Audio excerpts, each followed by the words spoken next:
Welcome back to the Customer Success Festival APAC Reloaded. I hope you enjoyed the event so far. Again, I would like to express my sincere gratitude to all speakers, attendees, and partners. If you do like our content, please head over to customersuccesscollective.com and check out our membership plan. With the CSC membership, you'll be able to have full access to on-demand videos, templates, framework, exclusive articles, and also rewatch all the presentation videos of this event. Now it's time, sit back and enjoy the next session.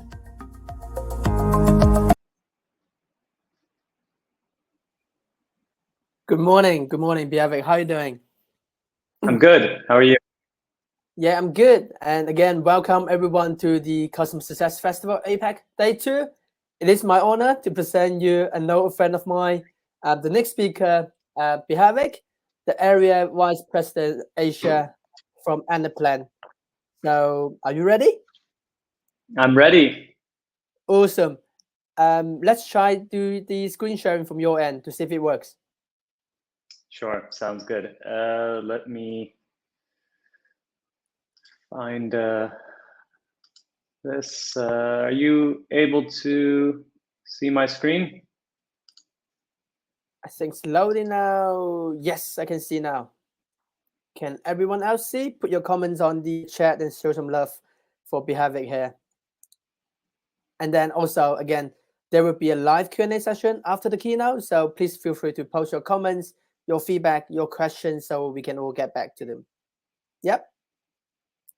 Okay. Yeah, are we good? Awesome. I'm sorry, when I'm screen sharing, I can't see the webinar interface anymore. So just let me know if we're good to go. Yeah, we're good to go. Yeah, well, good. The stage is yours now. Awesome. So first and foremost, hello, good morning, good afternoon, or good evening, depending on where you're logging in from. It's a pleasure to be here today again at the Customer Success Collective APAC Festival. I think I had the pleasure of joining a panel discussion either last year or the year before. I can't remember. It's all a big blur to me at this point with the pandemic and everything else, but it's great to be back. I'm really excited to be here today and talking about a new topic, actually, which is really around aligning customer success and sales, right? And just to give you guys a little bit of background about myself, as Ryan mentioned, I'm currently Area Vice President for a company called Anaplan.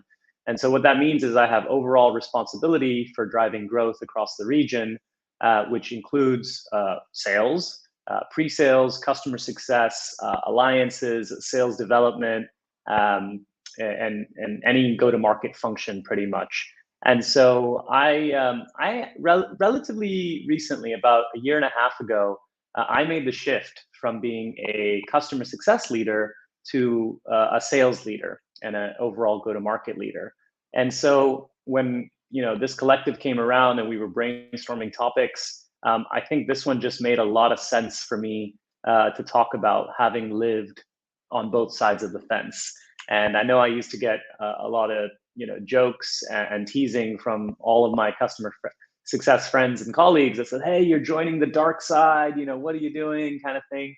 And I always believe that you have to put yourself in somebody else's shoes to really be able to empathize with them. And now, having walked in both shoes, I can tell you that both sales and customer success are all great people, wonderful people with wonderful ambitions, and they're all just trying to help the growth of the company. And so what I thought I'd do today is just talk a little bit about just driving alignment between these two functions, which I know personally can be a challenge sometimes, depending on the context or the situation, the product, the region. Many different variables can drive that tension that I think many of us have probably felt. And then also comment specifically about one topic, which is near and dear to my heart in both functions, which is account segmentation, and why I feel that as a topic or as a principle can be really critical in aligning the two functions.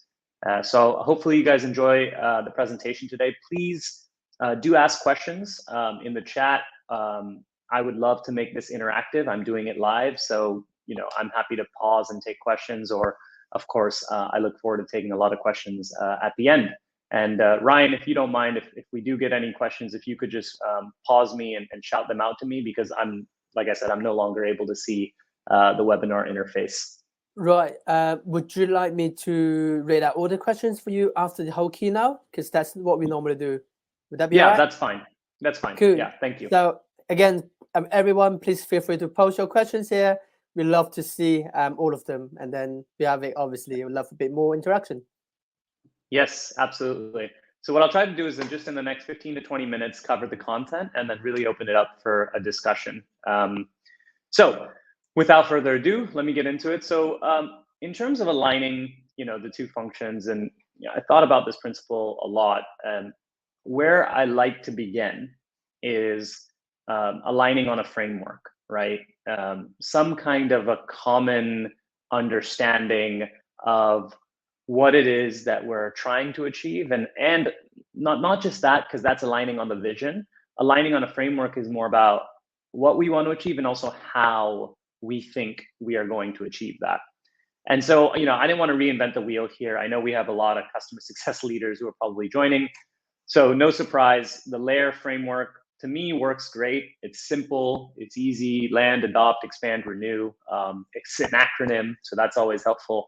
So I said, let's just take that for the purposes of this presentation and say this is the framework that you're operating against, that you are, a customer success leader at a SaaS solution. Maybe it's an application software, and you fundamentally believe that how you're going to grow the business is to land, so acquire new customers, make sure they adopt the product so that they eventually expand their usage of your product, and hopefully the renewal becomes a non-event. And I think that's really critical, is that, when you think about this, the expand is actually before the renew. And I think this is, it's often overlooked, but the key that I try to drive in terms of alignment here, especially with sales, is we can avoid renewals altogether. If customers just land, adopt very well, and expand, the renewal becomes a non-event, because customers are expanding and superseding their contract with you before they even get to the renewal date. And that's obviously the ideal state for any SaaS company. And then same framework, and again, this is just straight from the internet, is kind of, here's how you would theoretically align resources to that, right? And again, these are all examples. I know every company does it differently, but you'll have somebody from sales who's out there trying to acquire new logos and grow new business in terms of landing them. There'll be hopefully a customer success function that takes accountability for making sure that the customer adopts the product. And I know that the depth at which they engage with the customer is different depending on the nature of your product and your resourcing, but generally looking at things like onboarding, certainly, depending on whether there's a heavy implementation phase, they may or may not be involved in that, especially from a leadership and oversight perspective. And then making sure, obviously, that they get the return on investment that they expected. So there's good adoption of various feature functionalities, but there's also some kind of project and program governance to ensure that the business outcomes that your customer intended to achieve by implementing your product are being achieved, right? And so you see that role of customer success. And then this is where we get into the funny part, right? Because even in the framework of Layer, they flip the renew and expand just because it's easier to map visually, despite what I just said, which is if you expand, you don't even need a renewal event. But if in the case where you do need renewal events, ideally you have a renewal specialist, somebody who can process those transactions and obviously minimize churn in terms of commercial negotiations. And then for expands, you have, and this is really where I think we see the most variability between sales or CS or who exactly is owning that expand motion. And we'll talk about that a little bit more. But what I wanted to do is just then flip the framework into like more of a business oriented conversation of strategy. Like, what are we really trying to accomplish with the Layer framework? And I think this, visual representation provides a really good summary that both sales and CS can understand and get on board with, to say, this is why all of this really matters, right? Yes, we have a sales funnel. There's no debate on who owns that, who's responsible for acquiring new business, right? So that's very clear. I think where we see, again, the tension and the discussion and the debate is, what do we do from there, right? What do we do, especially when expand is so critical to our business model? Many times our customer acquisition cost is not even offset by the land, right? We need the customer to expand to justify the acquisition cost and to create that recurring revenue stream that shareholders and investors want to see. So I think that first sale is really a huge milestone in determining how that customer journey is going to go. And to summarize, there are three potential outcomes, right, at a very high level. There's a lost account, which we do see, right, where we see churn, and we have to think about why does that happen? Because obviously at the first transaction, they've made a decision to invest. There's a lot of momentum. Why do they, go beyond the threshold of abandonment, and why do we lose them? There are those kind of low penetration accounts that they don't churn, but they don't grow. They're kind of stagnant. And oftentimes, these are the most frustrating accounts, but also the accounts that get ignored. And this was always very interesting to me on both sides of the fence, that we spend a disproportionate amount of time fighting for the lost accounts, generally because the CS team has either a GRR, gross retention rate, or an NRR KPI to their name, right? They're gold on preventing churn. And so they're firefighting. They're trying to save lost accounts. And the sales team is always running after net new ACV or new revenue or new bookings, whatever you call it. And so they're all over the land in terms of the sales funnel, and they're all over those ideal accounts, the accounts that have adopted well, that have deployed well. They're generally leaning in and saying, okay, how do we expand the customer? What do we sell them next, right? But these low penetration accounts, these flat, stagnant accounts tend to get ignored because CS is going this way and sales is going this way. And then you've got, generally speaking, a bulk of your customers that might be somewhere between the threshold of recommendation and abandonment. So I use this visual to kind of call that out and just say that, it's absolutely critical for us as a company to align on the fact that our goal is obviously to send as many customers on that ideal account path as possible, which means that lands are just the fuel for expands and growth. They're not the goal themselves. So if we just land customers, that is a failure. If we land a bunch of customers that just turn into low penetration or lost accounts, our company will not succeed. I think that's hard to understand sometimes because sales is so maniacally focused on landing accounts. They feel that that is the outcome. And I've seen this as well, leading the sales team. But you have to realize that it's just the fuel that is required for expands and for long-term growth.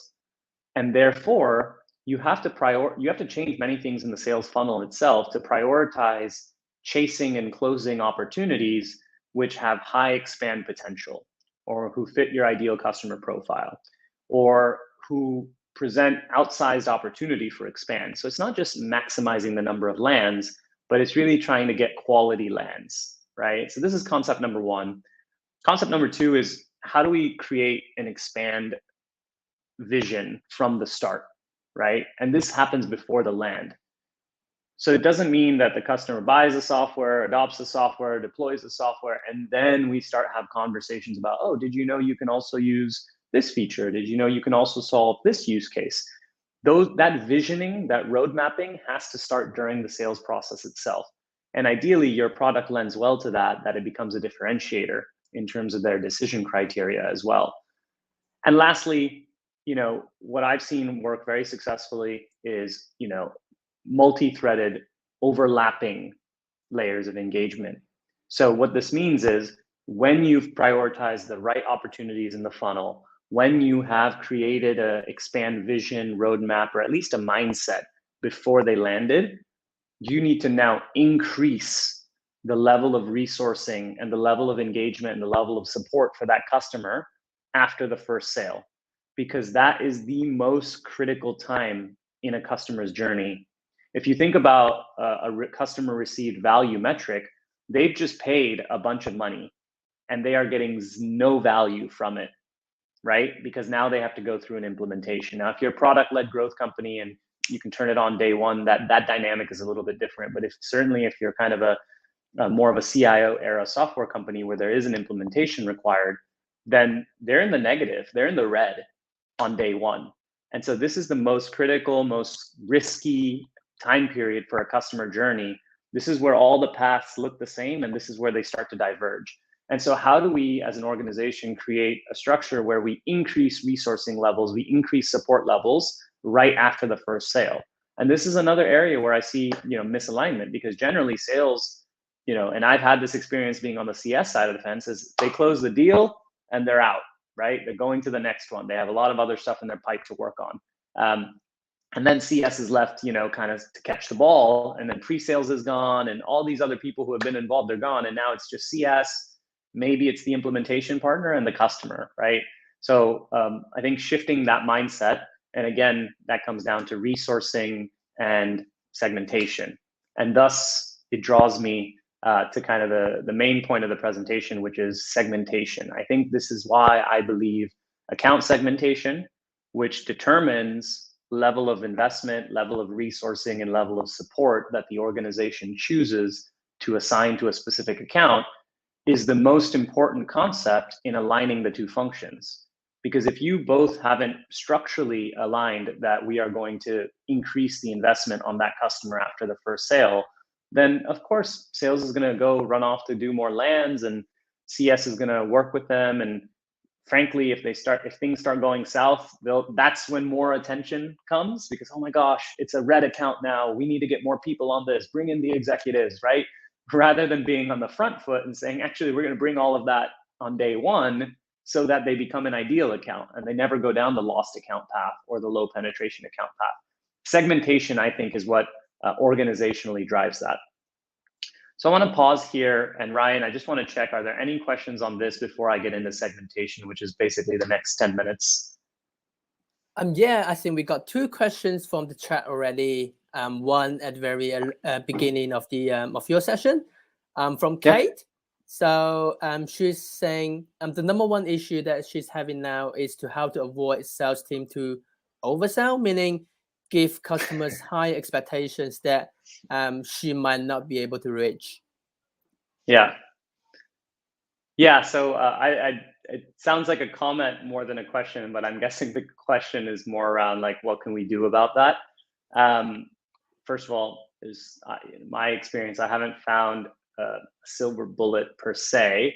As I have personally experienced, there are good quarters and there are bad quarters.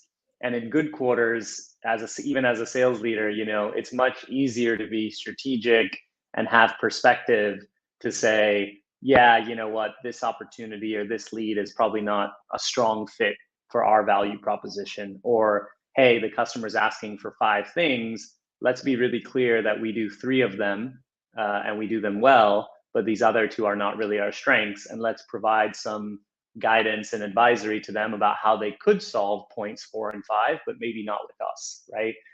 In bad quarters, the pressure is on, right? And you start to feel that pressure from the top to say, we need to close every deal which is in the funnel right now. And I think that's where you see that overselling start to slip in.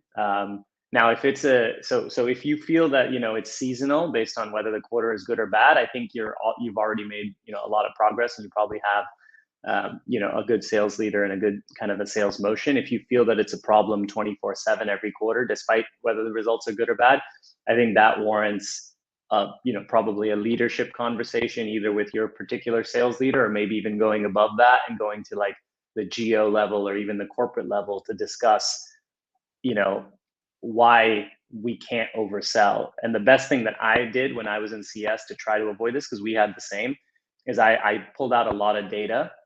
It was pretty manual. I would export everything from Salesforce about opportunities that we had closed.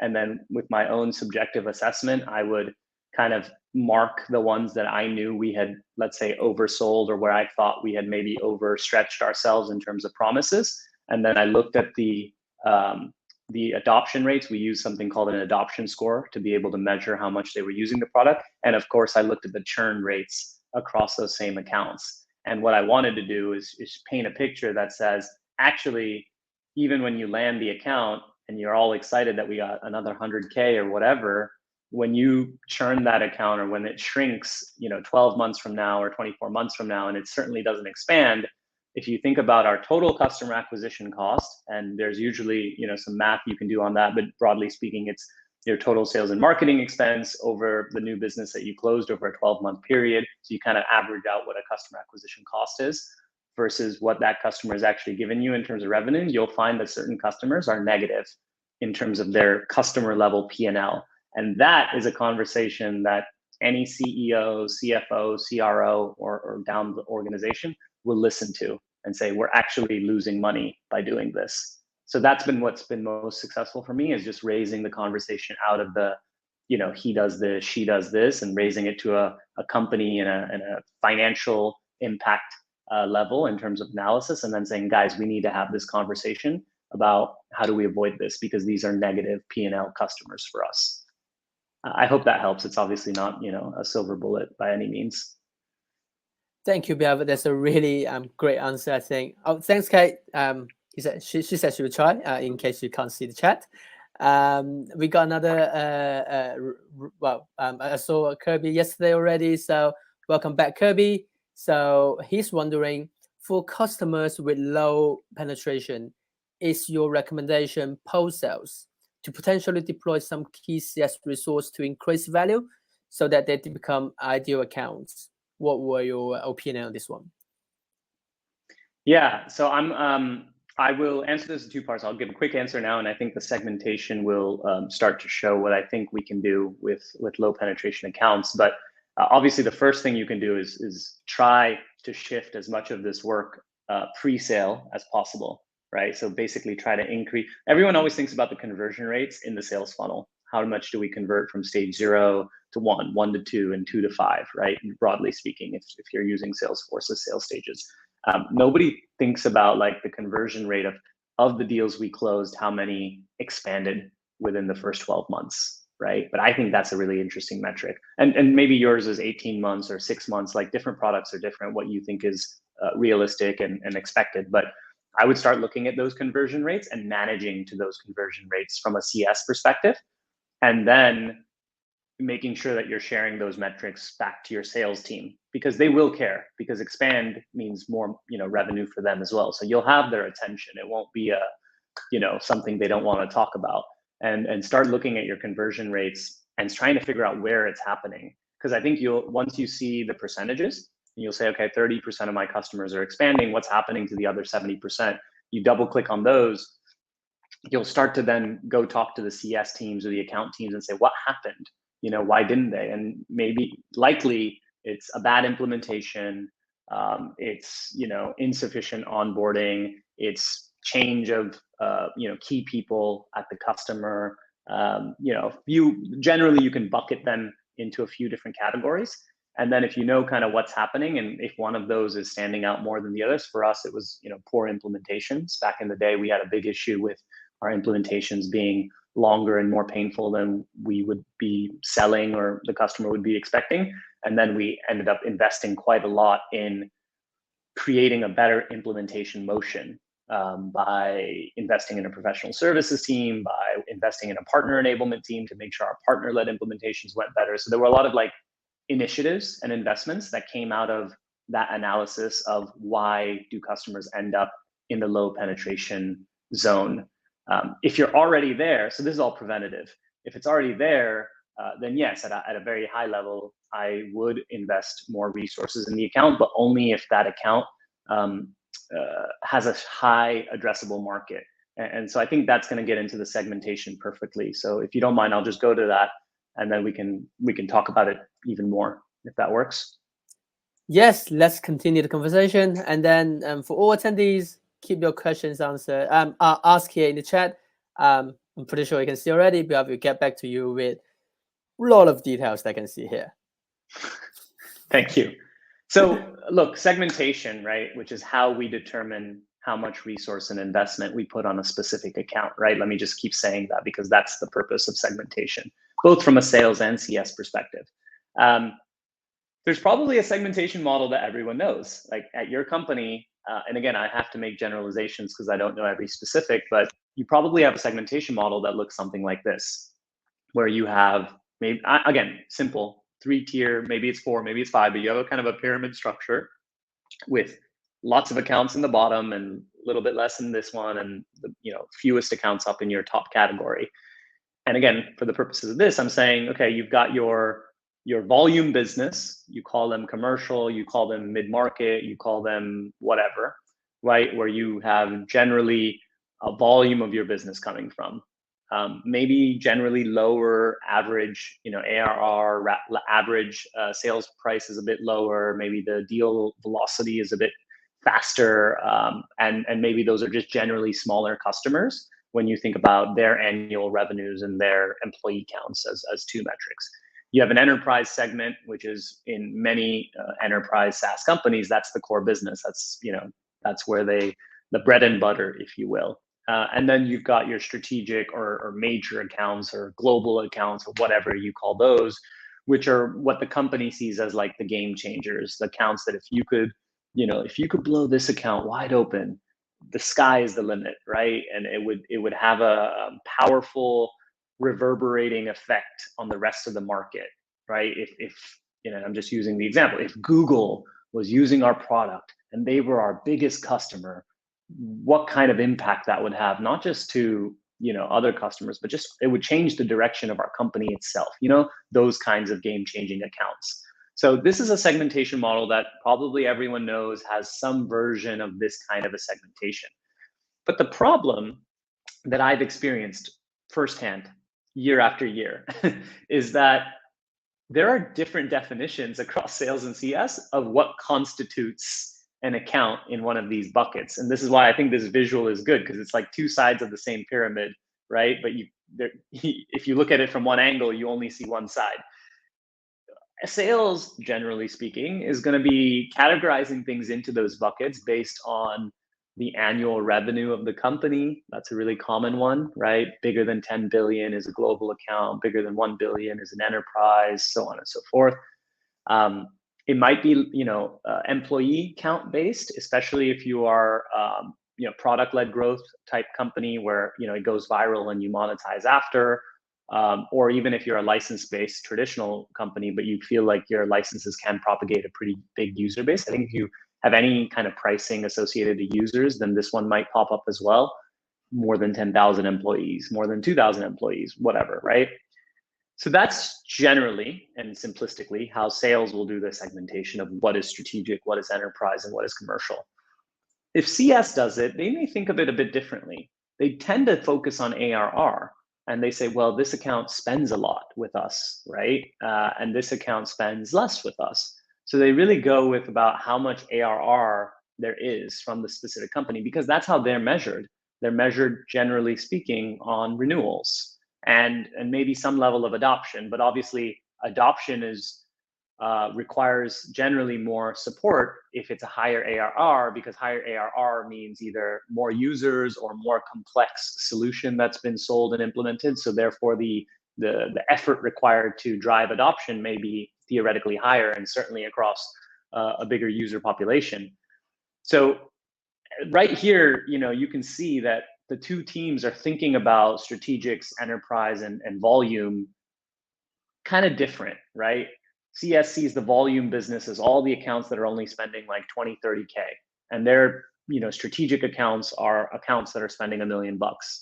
Whereas sales is not looking at all at what they spend with us. They're just looking at what's the potential of that account based on macroeconomics and, just account size. And so then you get these common misalignments, right? I hope, these resonate. We need CS to drive more expand, right? The AE doesn't support us enough. We have too many resources that are chasing a dream that's never going to happen, or we're totally underinvested on this account that could be a game changer for us. And most of these misalignments drive from segmentation mismatch, right? Let's say you've done a very, very small deal in a huge company. You did a pilot land at DBS here in Singapore for 30K. Guess what? That's in the low ARR bucket for CS. They're like, it's a 30K account, right? For sales, they're like, we finally broke into DBS. This pilot could be the thing that changes the trajectory of this account forever. It's definitely up in the strategic bucket for the sales team. And that mismatch immediately will start driving misalignment. They're going to expect CS to be all over that account. And while at a leadership perspective, you'll probably understand and you'll say, okay, you know what, that makes sense. We're going to overinvest in DBS, even though it's a low ARR account. But when it's not formally part of your framework and it's managed through exception like that, scaling becomes an issue, right? Because then it starts to feel like there's exceptions all the time. Because obviously every AE thinks their account is going to be the biggest account ever, right? And so how do you manage through exception, and how does the field understand that framework? And vice versa, right? You have high ARR accounts that CS is like, my God, if this 500K renewal doesn't come through, like we're done for the year. But sales is saying, well, it's amazing that that account spends 500K in the first place. They only do like $1 million of revenue, right? I mean, that's an exaggeration, but you know what I mean? And so then CS is saying, hey, why doesn't anyone else care that this customer that provides 500 million in, or 500K, excuse me, in annual revenue, like I seem to be the only one, fighting for this. And so on and so forth, like in terms of how we chase prospects as well. There's another layer of misalignment in this simple model, which is, yes, the account is big, right? And I'm now looking at the sales side, which is where I am now. Yes, it's a big account, 10 billion plus, 10,000 employees, but do they have a high propensity to buy what we are selling, right? So again, I'll just use an example. Let's say, public sector. And again, I'm based in Singapore, so I'm using a Singapore example. Like Singapore government is probably, and public sector is probably the biggest industry in Singapore. And so, yeah, they would be a strategic target for any software company. But their propensity to spend with our particular software may not be very high, either because our software is not relevant for them, or maybe because our software is not even compliant for them, right? We're not whitelisted as a cloud provider here in Singapore because we don't have, data residency, as an example, or maybe our security doesn't meet the requirements of the public sector.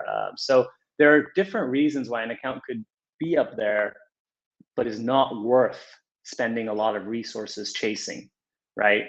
And vice versa, where an account where it might seem like it doesn't have that much potential just based on its revenue or its employee count, but it's perfect for your software because of the nature of their business, because of their growth trajectory, because of how visionary they are from a technology adoption and digital transformation perspective. So these are common pitfalls of some of the most common segmentation that I see out in the market.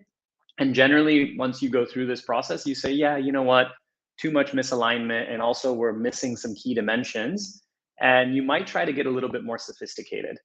and as you get more sophisticated, it gets more complicated. But you might say, okay, let's look at it from two different perspectives. Let's look at the TAM, the addressable market, as well as the revenue potential, i.e. what I showed you on the previous slide. But now let's factor in propensity to buy, right? And propensity to buy does two things. It solves for the sales, dynamic that I just described, which is it really a good customer for us? Is it an ideal customer profile? Are there any regulatory or other, industry or macroeconomic reasons why, they are especially good or bad candidate for us? And it solves the CS perspective, because any customer who's already spent money with your software has proven to have a high propensity to buy, or at least higher than average. You've already negotiated your standard terms, your SSA, your order schedule, all the legal terms, you're accredited as a vendor, they've already spent money with you. There are a lot of reasons why we could say the propensity to buy there is already higher than average. Now, it may not be as high as possible, but you're going to end up being higher on the propensity to buy scale if you're an existing customer. So that's good, because it finally solves that ARR and potential mismatch, because now naturally customers, even if they're small, will be on the right side of this two-dimensional segmentation. So you can see kind of here, like in the bottom right enterprise is where I'm talking about, where, hey, they have a high propensity to buy, even if they're a bit lower on potential, we're still going to treat them like an enterprise account just because of their rating on this axis. And obviously there's scoring you can do to really come up with these figures about what is the propensity to buy. So there's some scoring that sales ops and other teams can use to come up with that, and as well as the total addressable market. So more mature, definitely a step in the right direction, a little bit more complex, so people have to get their minds around it, but it still doesn't take into account what the customer needs, right? It's very internal facing. We think they have revenue potential. We think they've demonstrated a propensity to buy, but it doesn't factor in the customer. And if you remember the first slide, it was all about the customer journey, their experience as they go through evaluating your software, purchasing your software, implementing and deploying your software, and then choosing whether to invest more in it or not. That's the customer experience. And none of this takes into account what the customer needs. What stage of the customer journey are they on? Are they in an adoption phase where they don't need to be sold anything else? They just need to be, really focused on in terms of how do they adopt the software in the first place? Are they in a kind of a sustain phase where everything is kind of status quo and what they just need to do is have someone help them keep the lights on? Are they in an invest stage where we really need to lean in and invest? And if we do, we could completely change the trajectory of their growth path. This is kind of something we talked about in terms of proactive. Or are they in a growth phase where they already have, momentum? They're already expanding. How do we put more gas on that fire, which is already burning, to amplify the returns? Even if we did nothing, they would grow. But that doesn't mean we should do nothing. That doesn't mean we ignore them and go firefight somewhere else. No, let's go spend more time with them and increase their growth trajectory. So then in CS especially, you might end up with something like this, where you've got how much they're spending with you on the y-axis, and you've got what stage of the customer journey they're on your x-axis. And that creates this grid, 4x5 grid. And then you start taking segments of the grid and saying, okay, well, these guys need really high touch with a very low coverage ratio, right? Like one CSM should only have 3 accounts because they need to be all over, the Googles of the world, especially if they're already expanding. We just need to be in there every day. Then we're going to have these medium touch accounts with either medium coverage ratios, 1 to 10 accounts, 1 CSM, 10 accounts, or even high coverage ratios, 1 CSM, 20 accounts, depending on the stage. If they're just needing to be, kind of sustained, or they have adoption issues and we're working through that, let's do a higher coverage ratio, because those aren't going to necessarily yield revenue this year. And I think that's the key thing, is this model shifts on an annual basis. So the goal of this model is to move your customers' profile across this grid. And so what might be this year dedicated medium touch high coverage ratio, the goal is by next year they've moved out of the sustain stage and into an invest stage. And if they've moved from sustain to invest, that means next year they're going to get a medium coverage ratio, so they'll get more attention next year once they're ripe. And if we can get them to spend a little bit more and get their ARR up, then they're going to go into this bucket, and all of a sudden they're going to get even more attention, right? So it's this concept of doubling down on your successes while doing what you need to make sure that customers continue to go through their journey and work their way up. And taking into account that, look, you have limited resources. I know you do, we did. So that's going to be the reality of your situation. And then, of course, you've got a big, a big bucket where you have to sacrifice, and you have to say these are going to be low touch, maybe not even dedicated CS, and a very high coverage ratio, something like a tech touch or a digital program that says, based on how much they're spending with us, based on where they are on their growth stage, and based on how big the account is, we don't think it warrants the level of coverage that some of these other accounts do. So you're going to end up with something like this. And I hate to say that this is not the answer, because this is not simple. Good luck explaining this to the sales team, right? The sales team could barely get their minds around, the first graphs I showed you. And I'm in sales, so I can say this about ourselves. So, getting to this, they're like, yeah, okay, sure, whatever. whatever, CS has got some fancy segmentation model. I don't really understand it, but as long as they work on my accounts, I'm happy. That's how sales will interpret this slide, right? And so in conclusion, and just to wrap up, I just want to acknowledge that it's a journey, right? And this is our journey. I've hidden some of the numbers just to protect, the financials, but we went through a journey over the last 5-6 years where what each of our departments did and what it meant from a customer journey perspective. Like I have the customer journey up top, right? Which is they expect to be sold to by certain people. They buy us for a specific reason. They consume us for, and so on and so forth. And how we aligned our teams to that journey evolved quite a bit over time. Obviously, you need more resources, but to have more resources, you need to grow the business. So chicken and the egg. So in short, I think segmentation is the key to driving alignment between sales and customer success, and making sure that we both agree on what's important, what's not important, and also we both agree on things that we need to divide and conquer, which is fine. That's why we're two different teams. And then we agree on the things where we need to overlap on purpose and really double down together, because that's where the company's growth and revenue is going to come from. And what exactly that segmentation model looks like and what teams are involved in terms of resourcing is going to change, year over year as you grow bigger. You can kind of see here how over time we introduced new functions as we grew the business to start taking on different bits and pieces of the journey, so that it allowed us to focus on the things that we thought mattered most. And if you look at kind of down at the bottom, which is more or less where we currently are, to the question earlier, we got a professional services team, right, to really focus on implementations, because we saw that as a critical period of whether they're going to go up to an ideal customer or go down. We invested in a partner success team because we realized our partners are so critical for ensuring good sales processes and good implementations, and we weren't enabling them. They were not as good as our own resources. And for us to scale, that wouldn't work. So we had to invest a lot in a partner success and enablement team, which again would fix the problems ideally at the root. And therefore we wouldn't end up with as many adoption challenges later on as a CS team. That would allow us then to focus purely on adoption.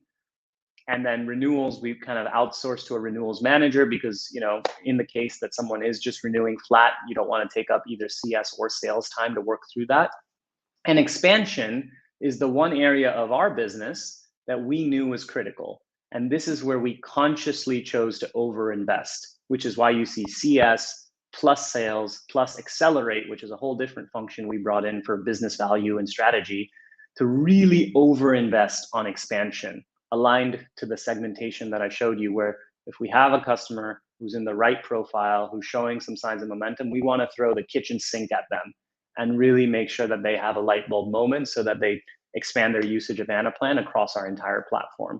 So different answers for different stages. And this has been my experience both in customer success and sales. I think drawing awareness to all of these concepts and talking about them and making sure that you're very aligned on what they mean for your company at the growth stage you're at, to me is very key to driving that alignment.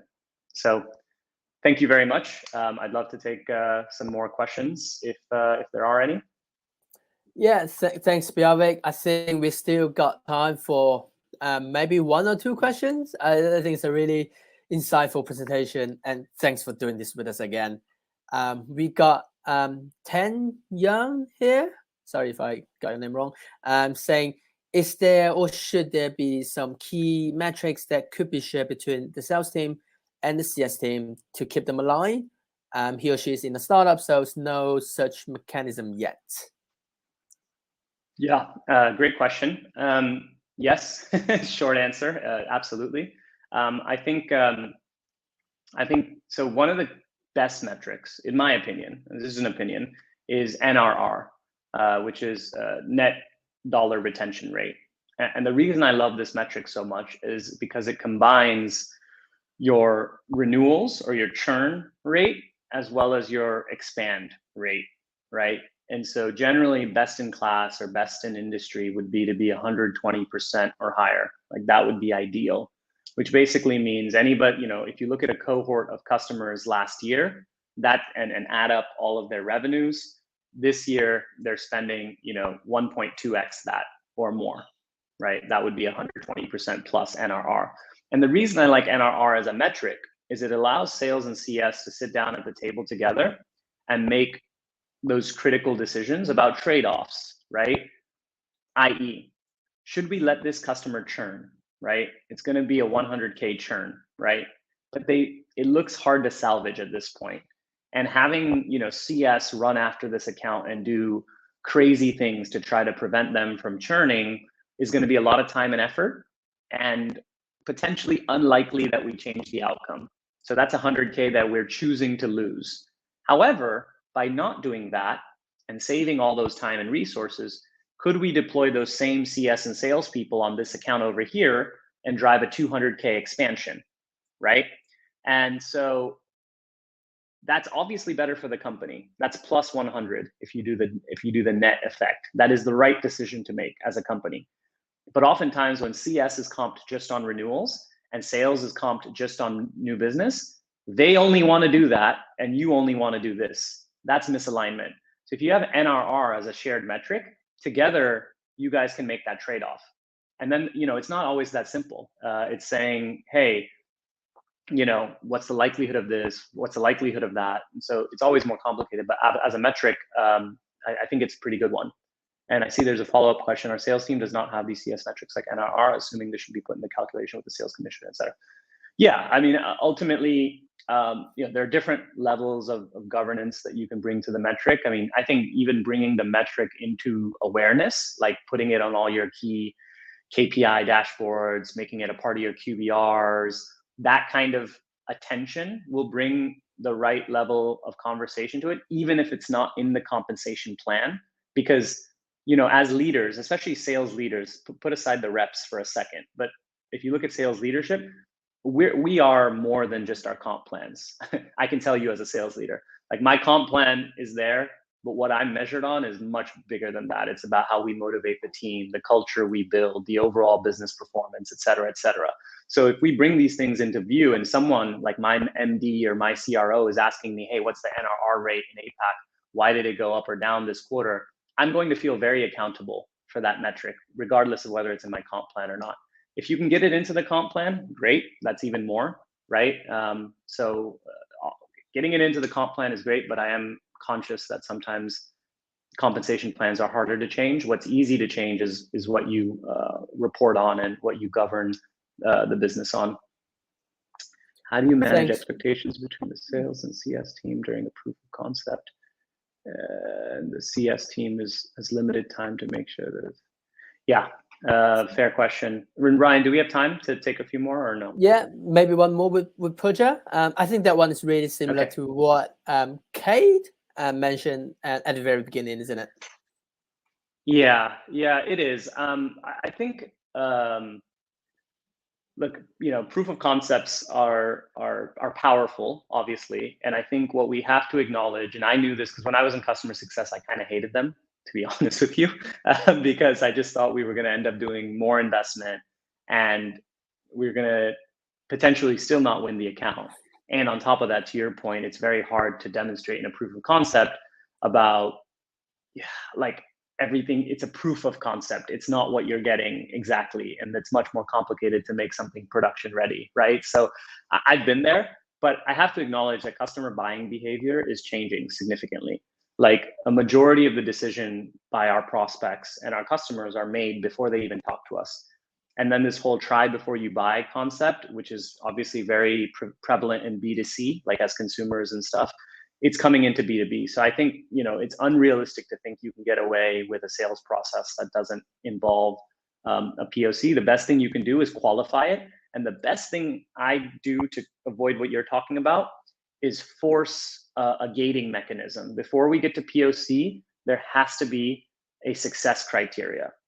And that success criteria is the customer saying definitively, I mean, it's not a contract, but they're promising that if you meet these requirements, we will proceed forward. This is what we need you to prove to us in the proof of concept. And if you prove it, I will proceed. And when the customer gives you a decision criteria, that gives you the opportunity as sales and CS to review the decision criteria and say, yes, these are things that we can deliver, we can prove, and we should show. It also prevents you from showing too much more beyond that. You say, we focus on the decision criteria, and we can talk about the art of the possible, but we don't need to go into every single minutia of detail on that. So yeah, having that defined and written down, whether it's an email or wherever, that success criteria helps manage expectations and make sure that the resources that you're spending are well qualified because you know you can meet the success criteria or not. Thanks, Behavik, and thanks everyone putting up the comments and questions. We are running out of time here because we're only like 10 minutes before the next session. Apologize, Behavik, but we all really enjoy your session. Thanks again. Thank you, Ryan. It's a pleasure to be here. And to everybody who joined today, I'm happy to connect. So feel free to reach out on LinkedIn and just drop a note to give me some context. So I accept your invitation and happy to take the conversation further. Yeah, thanks, Pooja. Thanks, Pranchi. Thanks, everyone, for tuning in. I'll see you again in about 10 minutes. Take care, everyone. Bye. All right. Thank you, everyone. Bye-bye. Cheers. Bye-bye.